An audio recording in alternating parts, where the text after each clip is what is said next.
guys. 1, 2, 3, go. Yes guys, for today's recipe, nagawa po ako ng sarili kong homemade na meatballs para sa aking menu for today's video. Gagawa po ako ng misma patola with meatballs by Maricel.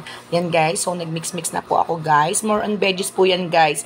As in konting giniling lang. Ayan guys. So, iwas sa mantika kaya in-air fryer ko po siya guys. Alam niyo na ang aking mga batong ni Darna. Baka maglakihan, kaya air fryer po muna tayo. Ayan guys, waiting for tonight po tayo na maluto na ang meatballs through my air fryer po. Ayan guys, finish. And then ito na po yung aking mga ingredients. Ayan, may onion leeks po tayo. Syempre, ang main ingredients and main character ay miswa. Then naglalagay din po ako ng hard-boiled egg, patola.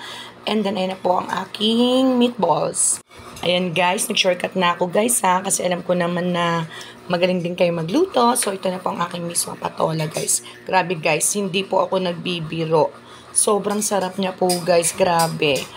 Wonton soup ng Chowking, kabahan ka na. Joke lang po guys, pero masarap po talaga siya, hindi po ako nagbibiro. Lalo po yung meatballs, suabe as in, ang sarap-sarap niya guys. Sana nga mapakain ko kayo lahat di ba, para maniwala kayo guys. Kaso, pag yumaman ako guys, promise, yung mga nagpapalugaw din tsaka champurado, ako magpapamiswa, charot. Joke lang po guys, masarap po talaga siya, promise.